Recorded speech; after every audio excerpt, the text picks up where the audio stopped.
Capsule 9. Alors j'ai super peur parce que j'ai vraiment trop peur en tant que débutante de faire du mal à quelqu'un.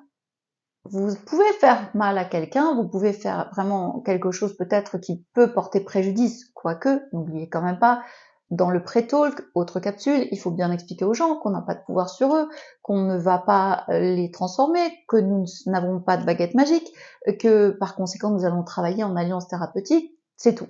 Bien, donc faire mal aux gens, non, si vous respectez toutes les règles. La carte n'est pas le territoire, c'est-à-dire que je ne vais pas où je veux aller moi, mais où il me semble juste et écologique d'aller avec un patient qui m'a parlé pendant une demi-heure et avec lequel j'ai fait une anamnèse.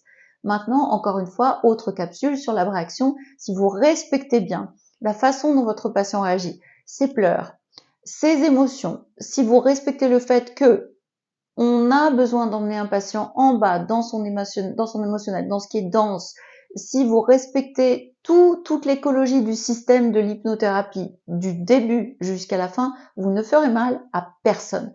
Vous ne pouvez faire de mal que si vous vous posez en position haute, si vous dites, moi, non pas je sais que je sais rien, mais je sais que je sais tout et je vais te montrer que je sais tout. Sauf que attention, parce que là, on se pose en posture de gourou et ça, c'est super dangereux. Et en plus, ça nuit à la profession. Donc là, veto absolu. Nous sommes des gens, des thérapeutes bienveillants, empathiques et nous allons donc, avec le patient, à l'intérieur de sa problématique, doucement, respectueusement, avec bienveillance et au rythme de notre patient.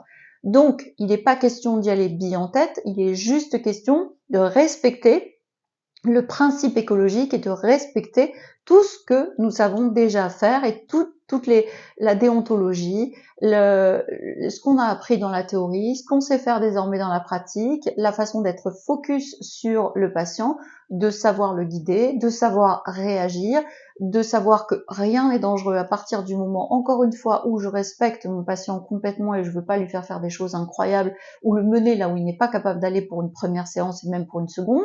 Donc, doucement, on se calme, on ne fait de mal à personne dans cette profession lorsque on est d'une part bien formé, lorsque on a en tête tous les principes déontologiques et tout ce qu'il est possible de faire et tout ce qui n'est pas possible de faire. Quand on garde tout ça à l'esprit et quand on est professionnel, on ne risque absolument pas de faire mal à quiconque.